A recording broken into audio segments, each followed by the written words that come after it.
2024 September 14th. Daily Bread Passage. 2 Samuel chapter 4 verse 1 to 12. Key verse. Verse 9. Title: Ish-Bosheth is murdered. When Ish-Bosheth son of Saul heard that Abner had died in Hebron, he lost courage, and all Israel became alarmed. Now Saul's son had two men who were leaders of raiding bands. One was named Baanah and the other Rechab. They were sons of Rimmon the Beerothite from the tribe of Benjamin. Beeroth is considered part of Benjamin. Because the people of Beeroth fled to Gittaim and have resided there as foreigners to this day.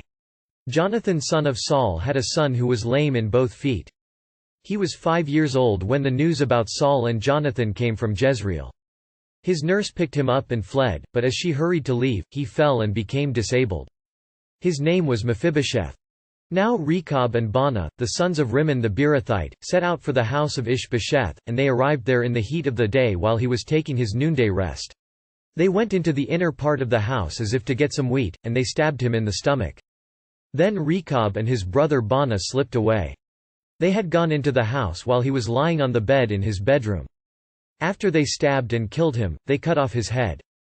Taking it with them, they traveled all night by way of the Arabah.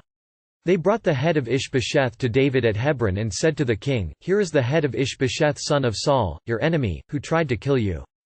This day the Lord has avenged my lord the king against Saul and his offspring." David answered Rechab and his brother Baanah, the sons of Rimmon the Beerothite, "As surely as the Lord lives, who has delivered me out of every trouble. When someone told me, 'Saul is dead,' and thought he was bringing good news, I seized him and put him to death in Ziklag. That was the reward I gave him for his news.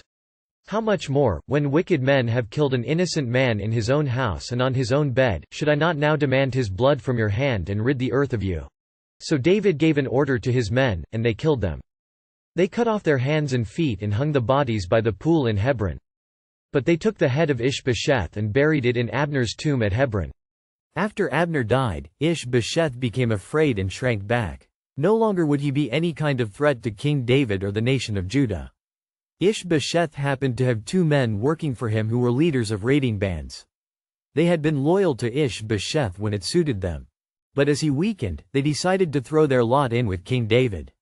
They treacherously murdered their former boss in his own house, in his sleep.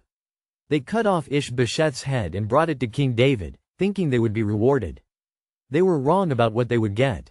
David trusted in the Lord to deliver him from his enemies. He didn't need the help of lawless regicides.